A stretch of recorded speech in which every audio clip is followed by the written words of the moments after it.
Now, none of this paints a particularly rosy picture for the geopolitical model we've been building for nearly 75 years now. Go back to the end of the Second World War. The West, led in large part by the United States, has pushed for economic and security cooperation.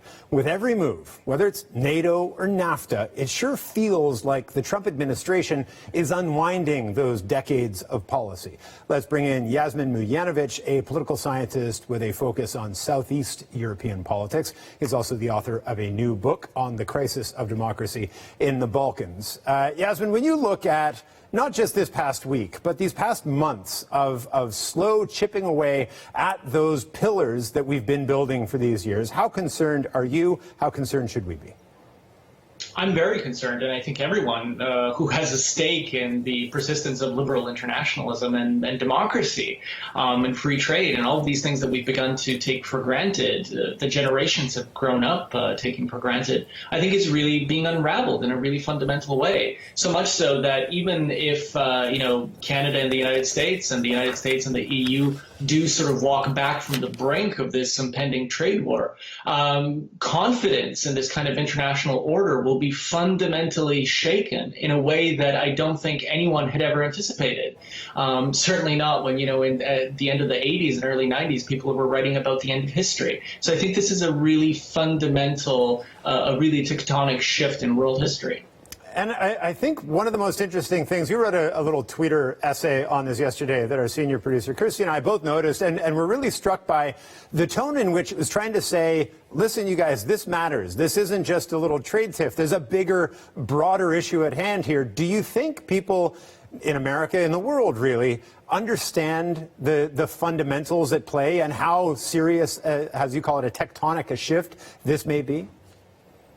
I mean, I think there's a lot of people who obviously are trying to really sort of put their tempers aside, put emotions aside, really come to a consensus, really work out deals, make sure that things don't get out of hand. But I think anyone who has spent any time over the last 2 years since Brexit, since the election of Donald Trump, really talking among scholars, talking among academics, policymakers, reading, the business press, the political press. I mean, I think there's a shared consensus that this is really, really frightening. I mean, this is a great unraveling in a way that, again, I don't think any of us really fully appreciate it. I mean, we have an administration that is systematically going after the two pillars of the post-World War II and the post-1989 world order, collective security in the form of NATO and free trade. Whether it's NAFTA, whether it's the relationship with the EU, the transatlantic relationship, whether it's the WTO, these were supposed to be settled matters. I mean, the whole premise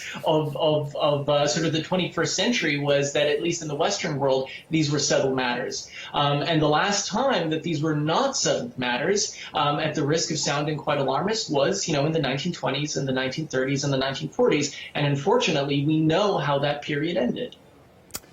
Do you think, and like you say, we've got history to draw from. You just wrote a book about the Balkans and how when things go really sideways, they go sideways pretty fast.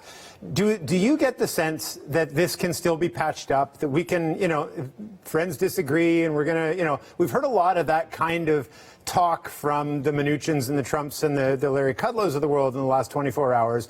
Has there been something of an existential strike to that trust, to that confidence, and to that sort of foundation that built up all of these relationships?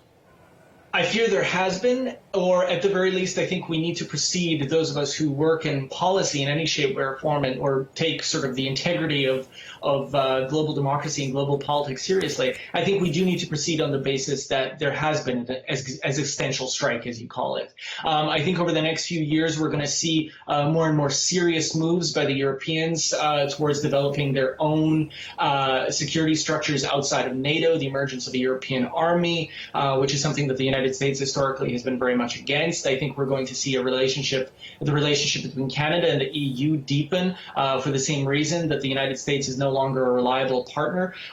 Fundamentally on the premise that even if and when Donald Trump is no longer the president of the United States, the American electorate has shown itself willing to cast their support behind extreme nationalists, chauvinists, protectionists, people who are more enamored with authoritarian regimes like Russia and China than they are with their sort of historic liberal democratic partners, dare I say cousins, in Canada, the UK, and Europe. So I think this is really, again, I think it's a fundamental shift, and it's driving a kind of emotional wedge that I think we heard in the Prime Minister's rhetoric and pronouncements yesterday. I mean, I think it was a really big deal that Canadian officials sort of invoked the notion of Canada's contributions to the U.S.'s security and various kinds of armed efforts over the decades. I mean, this is a real appeal to something much more fundamental than sort of mere numbers, as it were, as far as the economy is concerned, although those are obviously hugely important.